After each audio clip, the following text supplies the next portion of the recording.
Students, इस video में हम डिस्कस करने वाले हैं क्लास 10th की एक्सरसाइज 7.4 जो कि एक ऑप्शनल एक्सरसाइज है। उसके क्वेश्चन नंबर 7 के पार्ट 4th और 5th को, इसके क्वेश्चन नंबर 3rd तक मैंने कल ही डिस्कस कर लिया था। मतलब पार्ट 3rd तक, 7th क्वेश्चन के पार्ट 3rd तक मैंने कल ही डिस्कस कर लिया था। आज हम 4th और 5th पार्ट डिस्कस करेंगे। तो स्टार्ट करते हैं पार्ट 4th को। मेरा नाम है नीरज, ये आपका चैनल मैथ सॉल्यूशन। तो ये है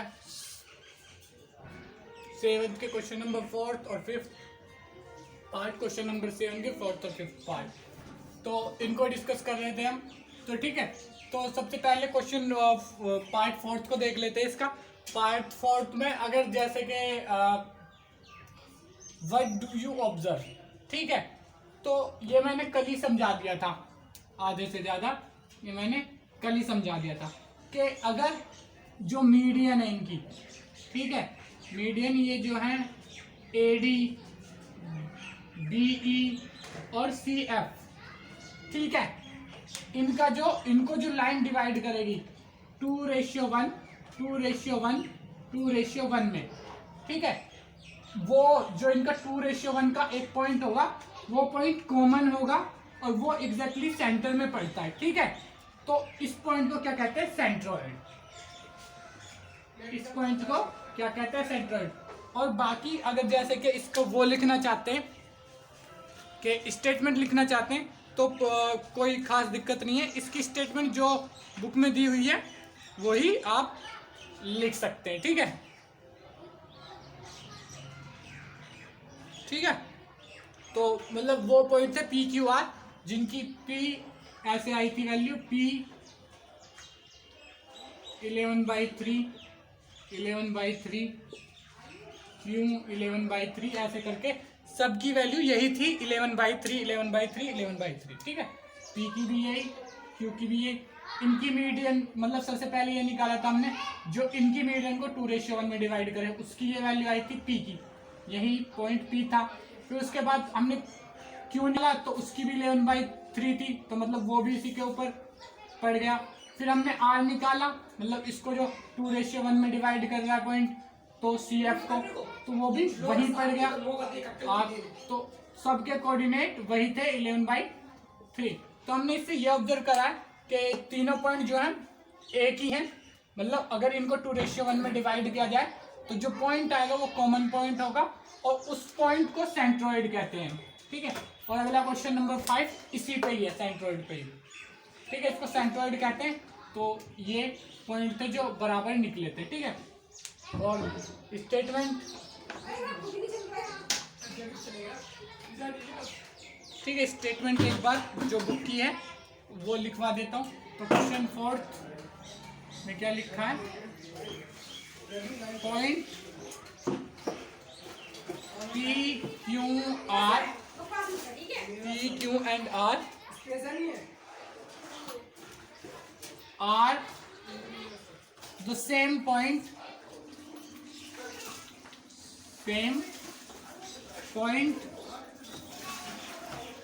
ठीक है, इतना लिखा है बुक में। एंड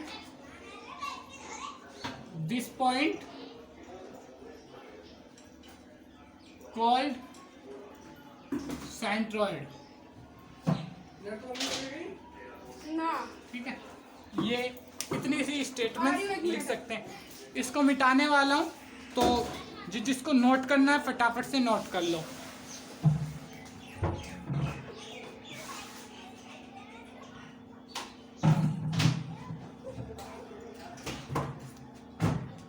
ठीक है, नोट कर लिया होगा। अब मैं मिटा रहा हूं इसको। ठीक है,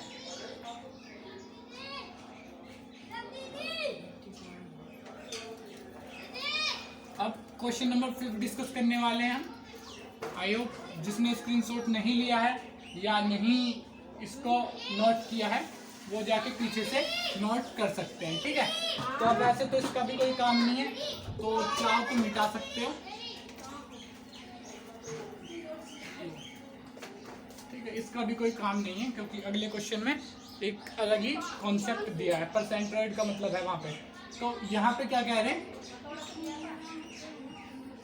एक ट्रायंगल वापस इसमें बना रखा है। If a is equal to x1 y1, a is equal to x1 y1, b is equal to x2 y2, x2 y2, c is equal to x3 y3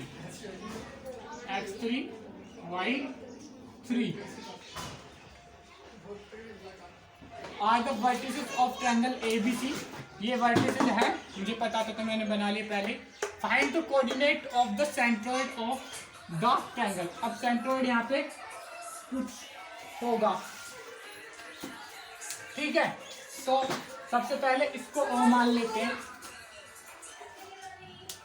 ठीक है। तो इसको मान लेते हैं O। Let centroid point O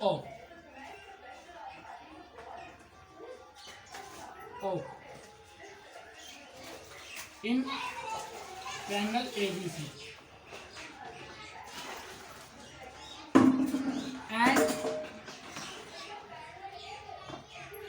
O के coordinate क्या है, XO और YO। तो हमें तो कोऑर्डिनेट ही फाइंड करने हैं, ठीक है। तो अब O के कोऑर्डिनेट फाइंड करना शुरू करते हैं, ठीक है। तो सबसे पहले हमें क्या निकालने की जरूरत है, सबसे पहले अब सेंट्रोइड यहाँ से कितने डिस्टेंस पे होगा, ये लाइन। सबसे पहले तो इनका मिड पॉइंट D निकालना पड़ेगा, उसके बाद जो प्रोसेस था सेम ही प्रोसेस रहेगा, उसको आप इसको 2:1 में डिवाइड करना पड़ेगा, तो ये सेंट्रोइड निकल जाएगा, ठीक है। तो फटाफट से शुरू करते हैं, या किसी से भी कर सकते हैं, ठीक है। तो और हमें कॉमन फॉर्मूला बनाना है, तो ठीक है। सबसे पहले D के पॉइंट निकालेंगे। D के पॉइंट क्या होंगे, तो D के पॉइंट क्या होंगे,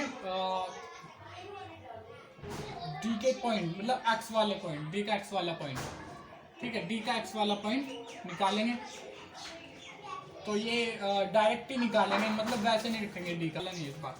तो क्या निकल जाएगा, x2 प्लस,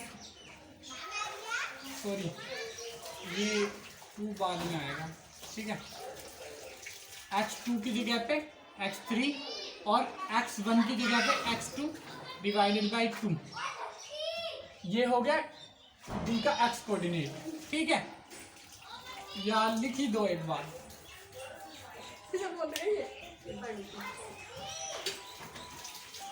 लिख दो एक बार। Let a point D on, या ये सीधा ऐसे भी लिख सकते हो, ड्रॉ अ मीडियन AD,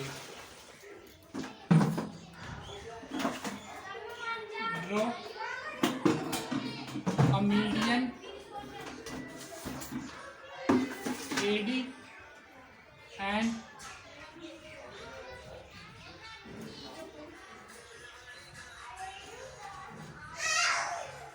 तो XD और YD क्या हो जाएगा, XD का फॉर्मूला पता है क्योंकि बराबर रेशियो में डिवाइड करेगी, तो वो तो पहले बता चुका हूँ।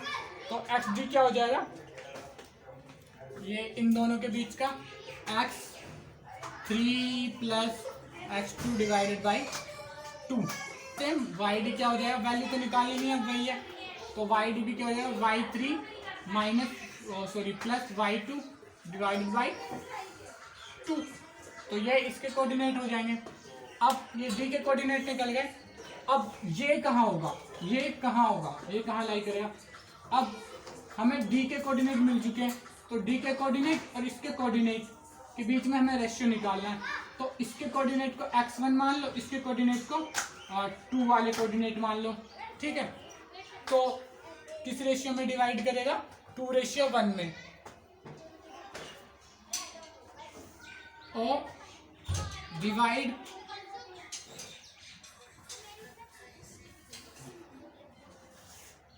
AO ratio OD is equal to 2:1। 2:1 में डिवाइड करेगा अगर ये हमें मीडियन निकालना है। तो फिर वही XO इज इक्वल टू, ठीक है। अब पहले बी की जगह पे, तो डी को लाना पड़ेगा x2 की जगह पे, तो डी के कोऑर्डिनेट क्या है ये x3 2/2 और m1 क्या है यहाँ पे m1 is equal to 1/m2। इसको मल्टीप्लाई कर देंगे m1 तो m1 बाद में लिखेंगे कि 2 ही है वैसे, और इसको डिवाइड कर देंगे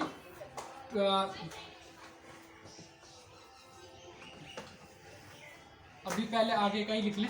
उसके बाद अगले कोऑर्डिनेट ए का कोऑर्डिनेट क्या हो जाएगा x1, और ये किससे मल्टीप्लाई हो जाएगा x1 की जगह पे ही रहेगा, और ये किससे मल्टीप्लाई हो जाएगा 2 से, तो यानी कि m2 और डिवाइड बाई 2 + 1, ठीक है।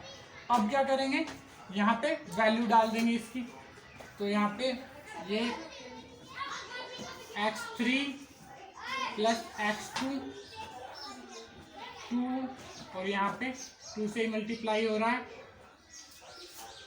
एक मिनट, इसको थोड़ा सा मिटा लेता हूँ, या इसको ही नीचे लिख लेता हूँ, नीचे तो स्पेस नहीं, यहाँ लिख लेता हूँ, ठीक है। तो यहाँ पे 2x3 + x2 डिवाइडेड बाई 2 × 2, और इसमें प्लस हो जाएगा, इसमें प्लस क्या हो जाएगा x1 × m2 डिवाइडेड बाई 2 + 1, ठीक है। और m2 की जगह पे क्या लिखना है हमें 1, तो 1 से मल्टीप्लाई होके ये 1 ही आ जाएगा। तो इसको मिटाने वाला हूँ, अगर नोट नहीं किया है तो नोट कर लो फटाफट से, फिर इसके y के कोऑर्डिनेट निकालेंगे 1 2 3 4 5। जिसने बिल्कुल ही नोट नहीं किया वो स्क्रीनशॉट ले लो फटाफट, 1 2 3 4 5, ठीक है। आई होप नोट कर लिया होगा।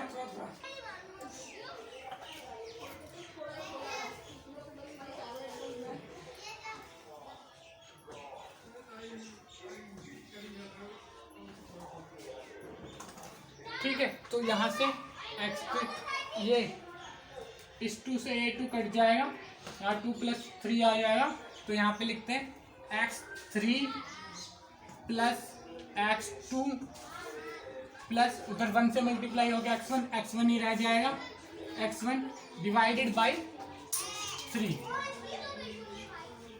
और ये किसके बराबर है, क्या निकाले थे xo। तो ये कॉमन बनाने के लिए इसको ऐसे लिख सकते हो, तो x1 + x2 + x3 divided by 3 is equal to mid point of a triangle, ठीक है। सेम y के लिए भी यही फॉर्मूला बन जाएगा, ठीक है। तो यहाँ से अगर देखेंगे तो y के लिए देखेंगे, y कोऑर्डिनेट के लिए भी सेम यहाँ से इसको करते हैं, yo is equal to y3, ठीक है। ऐसे ही इसको करोगे तो यहाँ पे डी के कोऑर्डिनेट y में वही निकलेंगे, ठीक है। तो ऐसे ही y3 + y2 डिवाइडेड बाई 2 और m1, ठीक है। m1 फिर से वही है, तो इसी तरीके से दूसरा फॉर्मूला भी यही निकल जाएगा। इसको मैं फटाफट से सॉल्व करके एक बार बता देता हूँ। Same y1 × m2 divided by 2 + 1 3 या m1 + m2, तो ये वापस से ये आ जाएगा। एक मिनट ये नीचे का मिटा देता हूँ, ठीक है। नोट तो कर ही लिया होगा, नहीं किया तो पीछे जाके कर लो। तो ये फिर यहाँ से m1 पता है 2 है, तो ये कट जाएगा, फिर ये इससे मल्टीप्लाई हो गया 1, तो y3 + y2 + y1 is divided by 2 + 1 is equal to 3। तो इसको भी फॉर्म में लिख लेंगे, yo is equal to y1 + y2 + y3 divided by 3। ये फॉर्मूला बन जाएगा। दोनों ही सेम ही करने, अगर x निकालने समझ में आ गया तो y आप निकाल ही लोगे, ठीक है। तो अब कोऑर्डिनेट लिख देते हैं उसके एक साथ, तो O is equal to x के कोऑर्डिनेट कहाँ है, x1 + x2 + x3 divided by 3 और y कोऑर्डिनेट हो जाएगा इसका y1 plus y2 plus y3 divided by 3। ये हो गए इसके कोऑर्डिनेट। ठीक है,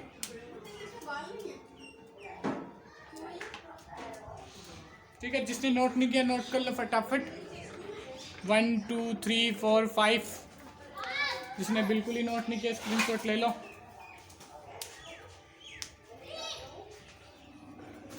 ठीक है, स्क्रीनशॉट ले लिया होगा। तो इसी के साथ इस वीडियो को करते हैं ओवर और नेक्स्ट वीडियो में हम डिस्कस करेंगे इसका क्वेश्चन नंबर 8।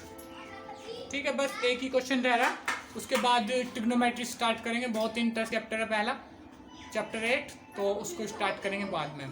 तो अगर आप चाहते हैं कि हमारे अपकमिंग वीडियो की नोटिफिकेशन आपको मिले तो चैनल को सब्सक्राइब करके बेल आइकन को जरूर दबाएं। इसके अलावा अपने फ्रेंड्स के साथ शेयर करें ताकि उनकी हेल्प हो पाए। और अगर आपको वीडियो अच्छी लगी हो, समझ में आया हो, तो वीडियो को लाइक ज़रूर करें। Thank you.